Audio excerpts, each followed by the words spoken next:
Sylvain Bartholomeu, est-ce que tous les secteurs d'activité, au fond, pensent à la franchise ?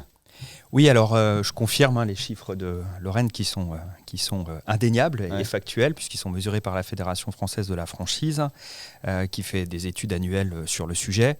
C'est intéressant de voir qu'il y a 20 ans, quand on exerçait sur le marché, et moi quand j'ai commencé sur le marché de la franchise, il y avait un peu moins de 600 franchiseurs, et aujourd'hui il y en a presque 2000. Donc c'est sûr, et parallèlement à ces 20 dernières années, le e-commerce aussi s'est fortement développé. Donc on se rend compte qu'il y a deux forts développements sur l'activité commerciale, le commerce digital et aussi le commerce en réseau. Il y a deux raisons qui expliquent cela. Première raison, c'est que c'est devenu extrêmement compliqué pour un indépendant d'exercer en tant que commerçant comme indépendant sans enseigne.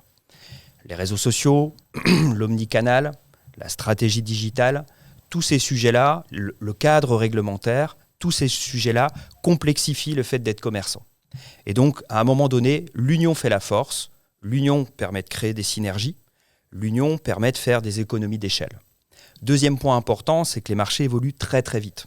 Donc quand vous êtes créateur en fait, d'un concept, vous devez envisager un développement plus rapide qu'il y a 20 ans en arrière. Donc pouvoir prendre des parts de marché rapidement et se positionner. Et là, la franchise qui permet de répartir les investissements et de partager la valeur en contrepartie donne plus d'agilité, plus de souplesse et plus de fluidité dans le développement.